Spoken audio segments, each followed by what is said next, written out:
Hi, welcome to Awakening Soul Truth. I'm Robbie. This is Allison. We are Reiki Masters, and I'm a yogi. She's a medium. We're here to have some spiritual conversations, and we're going to pick up where we left off. We were talking about deconstructing, and today we're talking about deconstructing the fucking ego. It's a very appropriate word. We decided to use that because it really is the fuckery of our lives. You know, we hear that comment, as above, so below, as within, so without. And so you had a perfect realization the other day saying that the ego is a reflection of the dark matrix. Yeah. And that the ego was designed to uphold the dark matrix. Okay. It's actually, the ego is a byproduct of the dark matrix. It believes that it is separate from the divine. Your ego physically believes and understands that it is a separate unit than your divine essence. But we're here to tell you that you have a divine essence that's in your heart, and this ascension process is actually the movement from ego into divine essence. And ego doesn't like that. Ego is great at upholding its lies and its false truths, because it believes it and is separate from the divine. But it's actually not separate. It's the illusion. The ego also promotes a lot of fear, and it's that whole acronym of fear. Ego without God, or what is it? EGO. Well, there's different ones. There's one, face everything and rise, but it wasn't that one. It wasn't fuck everything and run. It wasn't that one. False evidence appearing real. Sorry, it finally came to me. False evidence appearing real. What's the acronym? False evidence appearing real. Oh, fear. I think we're saying the ego one. Yeah, the ego is edging God out. Okay, so they both work together. Ego, edging God out. Fear, false evidence appearing real. Yeah, I love that. All right, so the main part of the ego, its very nature, is to kind of attack the light. It is and felt separated from the divine, or separated from the core, and it had to survive. And in survival mode, we all know we get a little feisty in survival mode. Well, ego does that, and ego attacks the light and the love. So ego's really an autoimmune disease. Ooh, that's an interesting analogy. Yeah. I love, though, it makes us fight against ourselves. Yeah. Right. So that brings us to the practical reality that we're all in the middle of facing our ego's world. What the ego created, what we created on a collective over the last, 4,000 or 5,000 years. We've been separated from the divine, and this is the time where we're reconnecting. The ascension is the reconnection, and it's just a pivot. Well, and when we were talking about the pivot before we started to film, you know, we've talked before about the possible pole shift. Not anything that's going to take humanity out, but a slight pole shift that's going to be happening on Earth. But when you were describing what's happening internally, I was like, oh, it's a pole shift inside. Again, as within, so without, as above, so below. Yeah. We're shifting. We're having a pole shift internally. You're pivoting from this perspective to this perspective. So fascinating. And you pivot just by breathing into your heart, right? Yes. I mean, that's the yogic way. It is, because if you look at more of the yogic philosophy, they talk about the things that are root causes of suffering, and it's the ignorance or illusion being the first one, Maya. Then second one is attachments, third one's aversions. Well, attachments and aversions are the things that we're either strongly connected to or what we want to kind of run away from, that we don't feel connected to, right? That's part of the personality, the likes and the dislikes, which is egoic based. And then we move into the last two, which is ego and fear, which we just discussed, because it all comes back to that. Yeah. You're separated from your divine essence because you fear it, because it's an illusion. Mm-hmm. Yeah. And the fear that we created we have fear of light, really. Fear of love. I mean, how many people reject good ideas? Like, how many people are like, no, please don't hug me? It's like, what? Really? You know? I mean, it's a common thing in our society. We literally have not listened to common sense or spiritual sense, like things that actually make sense. And I think there's a reason for that too. We've been in like a coma state. The other wisdom I had during a session was, oh my gosh, the dark matrix is like being suspended in a coma. Like, you're kind of in this alternate reality. Like your body's still functioning. Yeah. But you're not really functioning. Yeah. You're not really present. You're not really aware. Or living. You're not conscious of it. And we haven't been conscious of our light bodies and our divine essence. Yeah. So as we deconstruct the ego, we're actually turning the other piece on. Right. The soulful piece on. Right.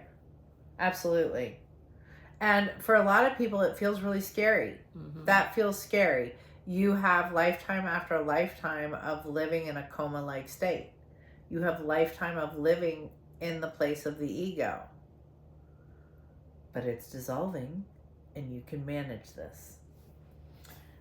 So last week I was listening to Ann Tucker, and she's a trans channeler for the angels, and she was mentioning how, you know, we're either leaning too far into the past, leaning into what's familiar, leaning into the old ways, the old structures, because that's what we trust and that's just simply what we know, right?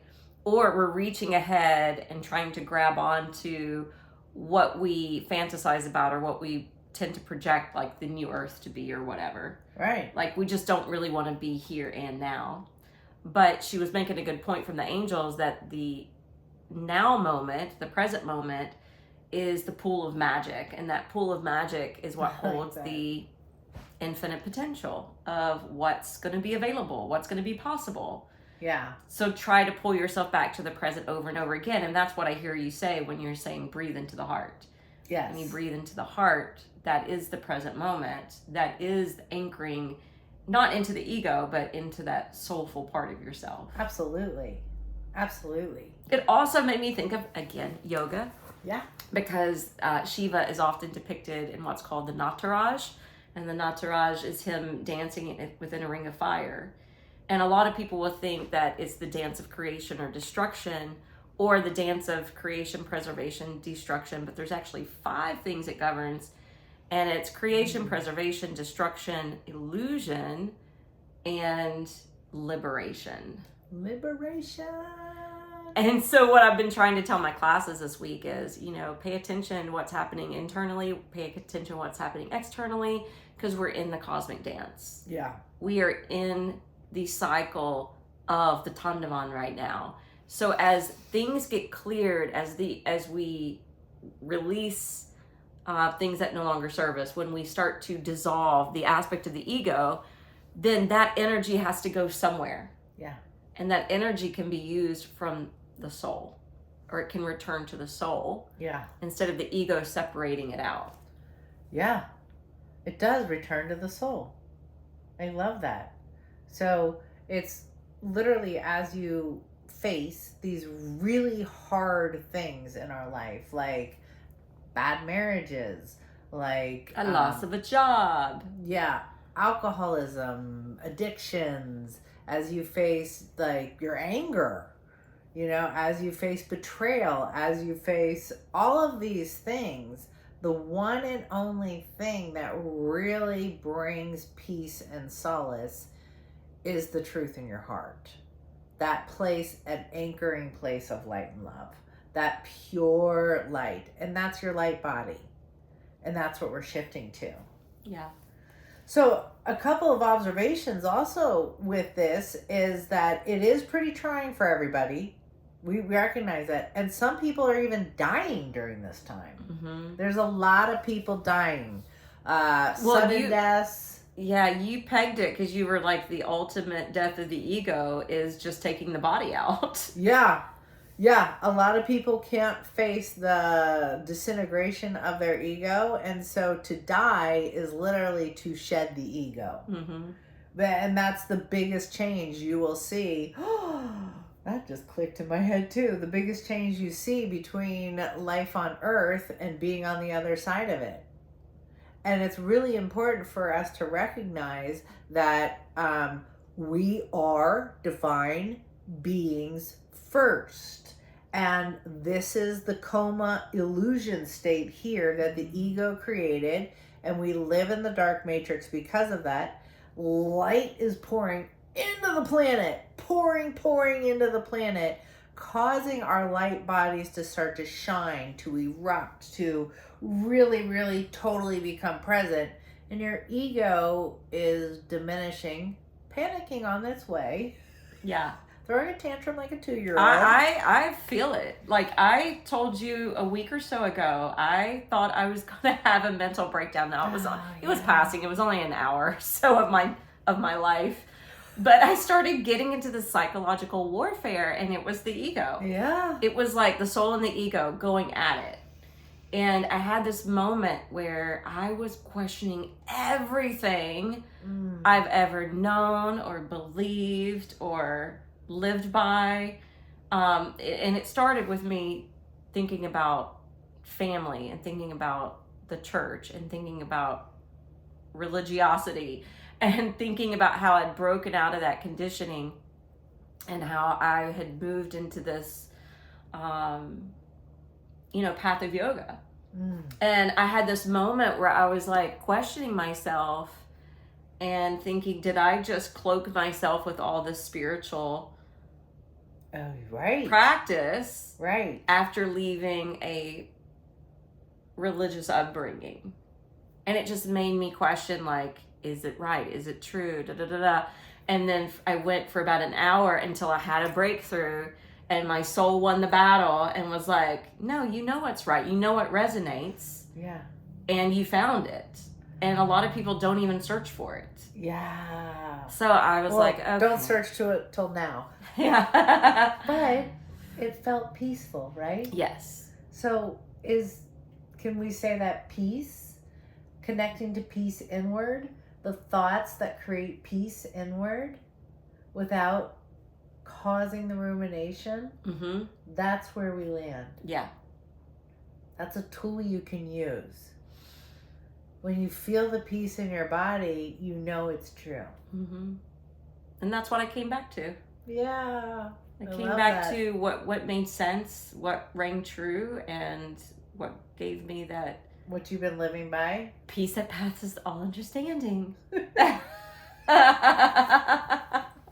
Oh my gosh, that's great. All right, so people are dying. They're dying right and left. And again, that's a reflection of the ego dying. But what I'm seeing is that it's really helpful. Yeah, tell everyone what you're seeing.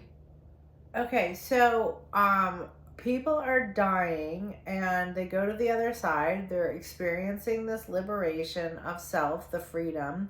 They're experiencing their light body completely. They don't have an ego anymore. And in that place, they are able to help our loved ones still on the planet. And they are helping us transcend. It feels safe. Even though you might not hear or see them or have like a connection, we are having dreams about our loved ones. You will sense them through a peace and calmness or a loving memory. You might get a sign in the physical world, but they're there. They don't actually die at all. The ego dies. And that's the main difference of death. And it's a very peaceful thing. You can look at any near death experience books.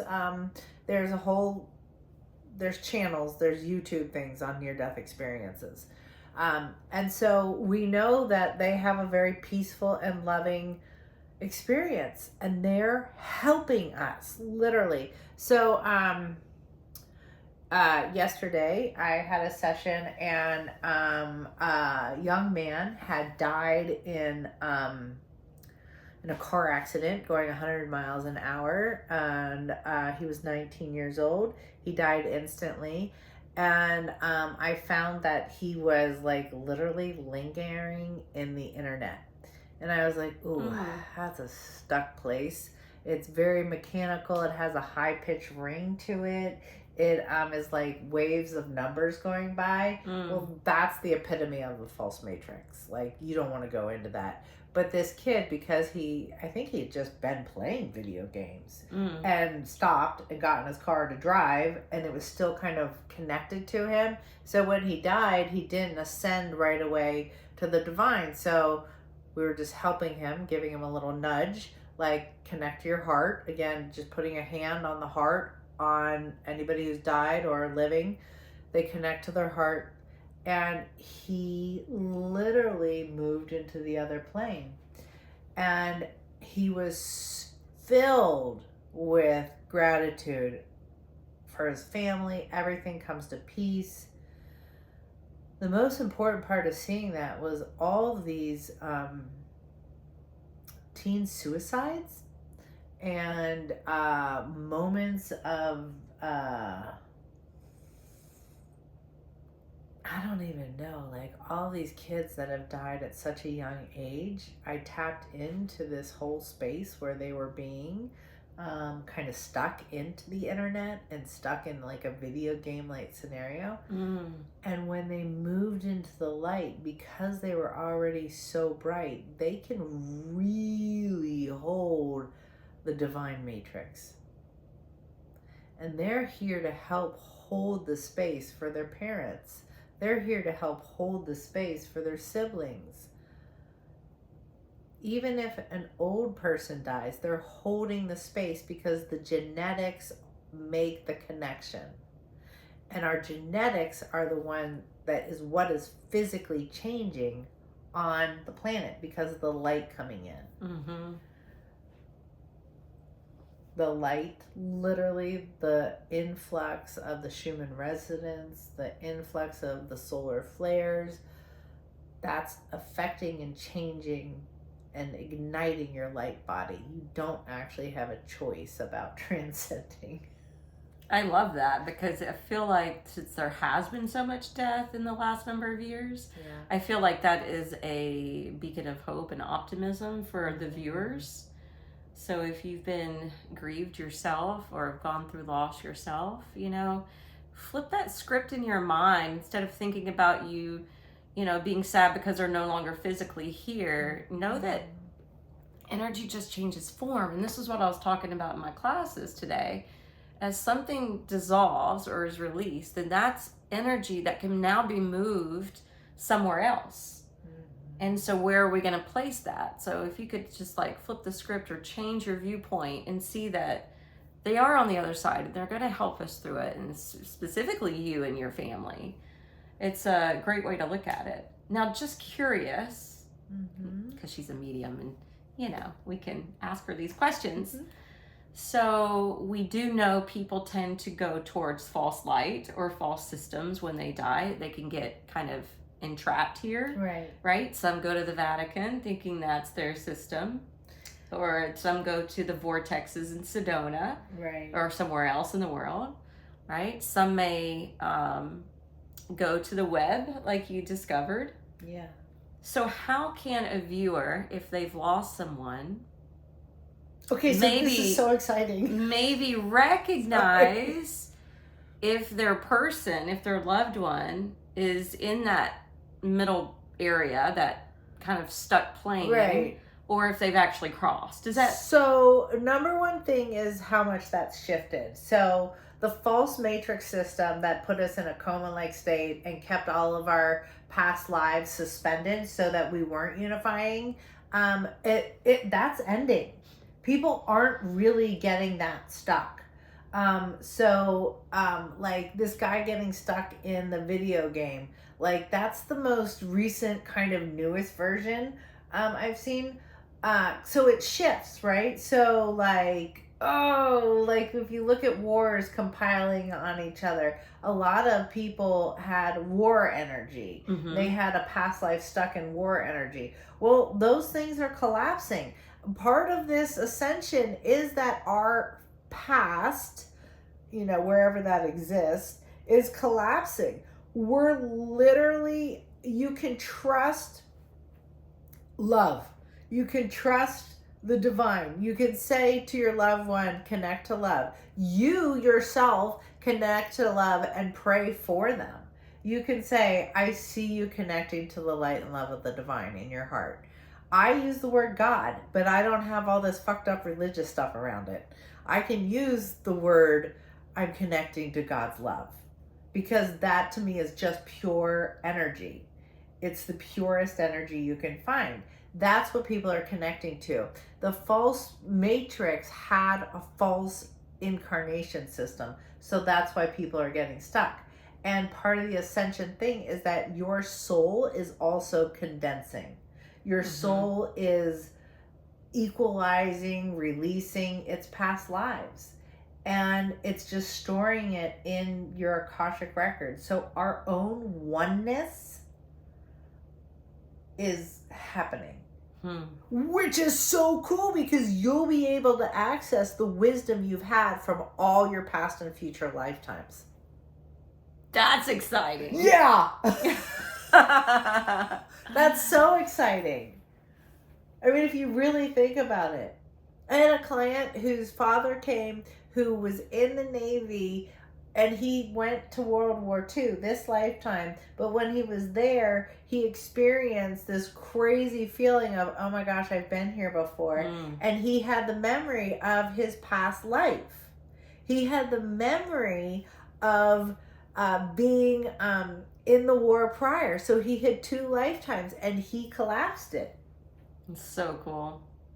In this one, she collapses her past lives. Well, I wish I was conscious of it, though. Yeah, but you are. We always talk about it. Well, and my big goal since 2023, and I know it's only been a couple years. Yeah. But my whole goal has been awaken and remember, awaken and remember, awaken and remember. So any ritual I do, any temple I go to, any ceremony I do, I always add in that piece for awakening and remembering. That's beautiful. My theory is she travels the world to remember her past lives and to integrate them. I know it's what she's doing. I actually feel that is truth. Yeah. So I'm going to go with that as well. And I think a lot of people are doing it in their dreams. A lot of people, when they make conscious choices in this lifetime to stop being hurt, to heal the area that is in pain. When you heal that area, it heals a past life. So the other night I was dreaming a lot of a black snake, a big black snake. And I know I know a snake in general is transformation. Yeah. But do you happen to know a big black snake? Well, I mean, I think it's healing your shadow side. So. Or ego. Yeah. Ego's the shadow, right? Absolutely. I look at the ego as being, I think we've said this on another episode, like the soul being the angel on one shoulder and the devil is the ego on the other shoulder. Yeah. Absolutely. Because the ego believes in separateness. Well, that makes sense. The black would represent the shadow. Yeah. And I'm really going through another ego death. I can tell. Like, I know we just said we all are. Right. But I can definitely feel 2025 as playing a big role. Yeah. In that. Everyone has got to collapse their egos so that we can get rid of this dark matrix as fast as possible. It's fun work. It's hard work. It's very hard work. I was being sarcastic. Oh, the nice thing is with all this support with the light coming in, like you went through that transition and was really faced with oh my gosh, should I just transfer, my Church of Christ ways into the yoga? You came to resolution quickly. Yeah. And before it might have taken, a day, a couple days. Yeah, I really, that whole hour, I was like, what am I doing? What am I believing? What am I teaching? What am I doing? And am I going to continue this? And maybe I should just drop it all and start all over. Yeah. I mean, it was wacky what was going on in my head. And I finally, broke through. Yeah. Wow. That's amazing. Anybody else going through something similar? You are. You are. So collapse it by breathing into your heart and trusting it. And the coolest, I think the coolest part of the ascension process is the integration of wisdom, the pivot into the light. It's so easy. It's so it's home. And there's not much more to say about that. It's freedom. It's liberation. It's, oh my gosh, so many times the ego has got performance tied to it. It has a backstory of lying. It's got a number of ways that make our life uncomfortable, or we treat other people poorly, It's really separating. You know what's really cool? I was getting this imagery as you were talking, because the ego in the yogic tradition is the belly, which is the solar plexus, and then the soul is more with the heart chakra. And so I was just picturing the flames of that egoic place coming up, which burns and transmutes and transforms the ego to bring it into the light of the heart. And I was just listening to this little meditation the other day, and it said, remember the fire in your heart. And that made me just think of I think the Holy Spirit in the Bible is often referred to as the fire of spirit. Oh, wow. And so if you think about your spirit being that fire, being that flame, well, that is home, because that's going to show you the light in the dark. That's going to be your warmth in the cold, right? Yeah. Which the ego can put us into. Yeah. Don't be scared of the fire, of the light. Yeah. Should we meditate? Yeah. Well, I guess it's really just one affirmation, right? You can do either one. But, yeah, you want to drop us in, and I'll just do the affirmation? Okay.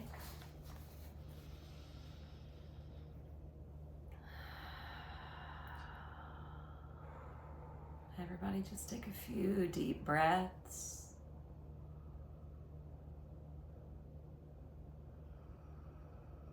Remembering the breath is the perfect way to connect to your heart, to come back to your heart, to abide in your heart, to bask in your heart.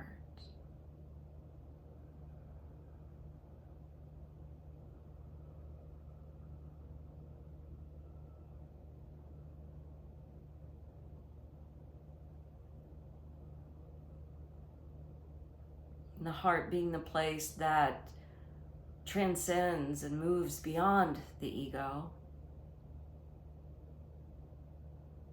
That heart that is the indwelling place of the soul.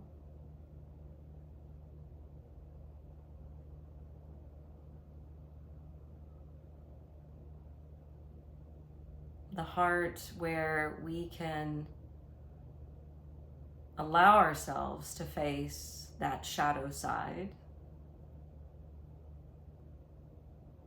to override the fear,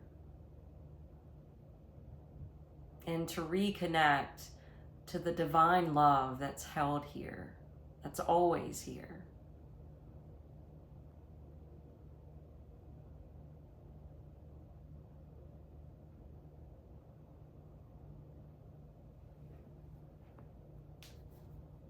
And just affirming, I am releasing separation caused by my ego. I'm dissolving that story with ease. And I am pivoting into my heart.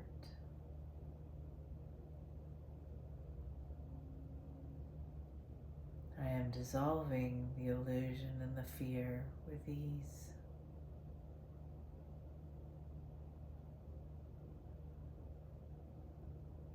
I am a being of divine light.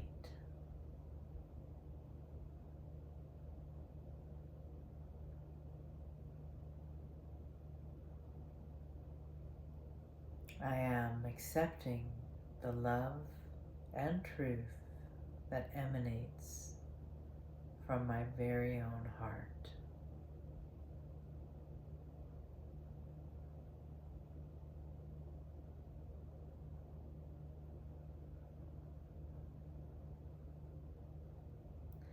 I am dissolving the illusion and separation caused by my ego. I pivot back to my own breath, heart, and light body. I am accepting the love and truth that is emanating from my heart.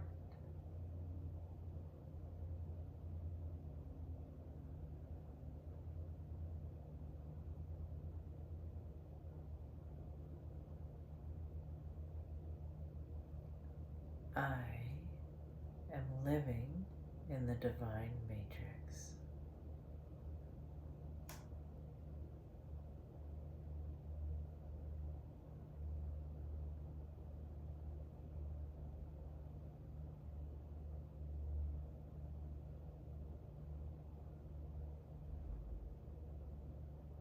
I am allowing the old, stuck structures to dissolve with ease.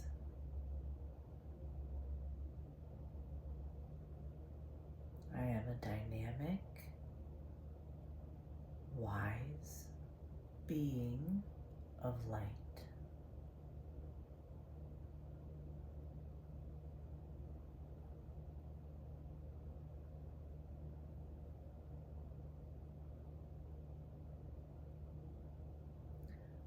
I am a divine light being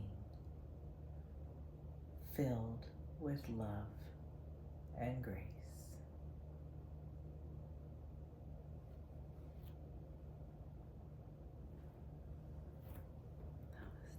Namaste. Namaste.